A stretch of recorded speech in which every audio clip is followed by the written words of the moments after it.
when I'm going to a party or when I'm at a party. And I take pictures of scenes with artificial lighting and intriguing shadows. And that often catches my eye, so I snap a picture and I use that later in the studio to paint. The piece Projections is a semi-abstract work that is eerie and rhythmic. There are a few details that anchor the picture in reality, but in the bottom left corner you can see 4 bollards standing and casting shadows on this wall. It gives it a sense of scale and dimension, and while the plant-like shadows are projected on the wall, they create ambiguous shapes that can't quite be deciphered. False Source is coming from inside the party. It features a dusty antique chandelier framed by several unfinished half walls. The room is lit with an orange-red glow, which also colors the bulbs of the chandelier. However, this light isn't coming directly from the chandelier itself, hence the name of the piece, False Source.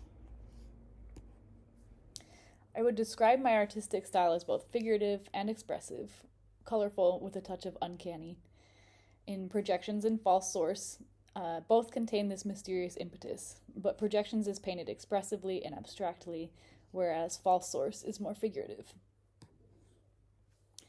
I'm inspired by other contemporary artists and painters, and I often look at web pages and magazines for inspiration, like Juxtapose magazine, Hyperallergic.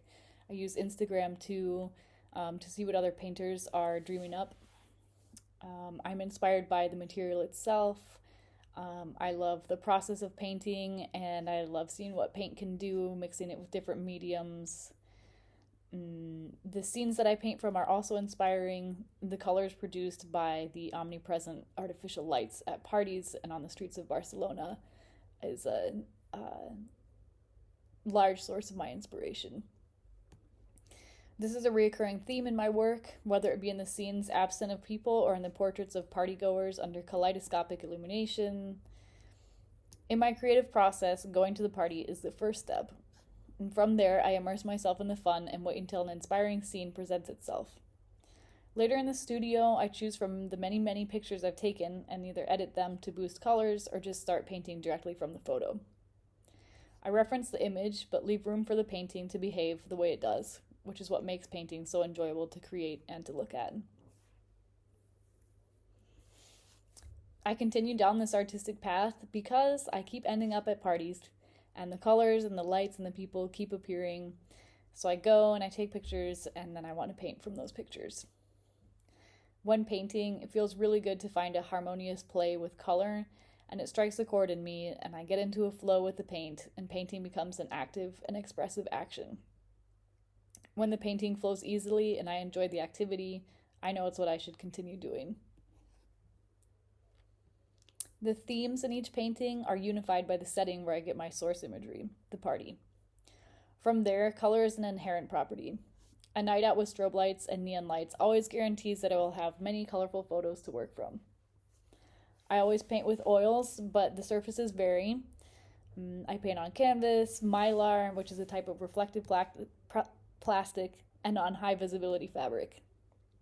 I use these different surfaces to take this idea of artificial light and color a step further into the surface itself. And being inspired by artists I admire pushes me to discover my own artistic path. Having studied oil painting in college gave me the ability to work with the same medium of all the artists I so admired, making me want to find my own way in painting. Within my work, the message I seek to convey is to contemplate the current moment, where we are as a species, what role does artificial light, artificiality, etc. play in our lives, to question if we are living in excess. If so, why aren't we fulfilled? Why are we always wanting more? And the main challenge in pursuing my artistic career thus far is disconnecting the value of art from actual money. It is so limiting thinking that if my artwork isn't profitable, why am I even doing it? With today's capitalist culture being geared towards one thing only, it makes it difficult to find meaning beyond profitability. This is why it's so inspiring for me to see other artists' work, to see them continuing to create in the world that is telling you only to consume.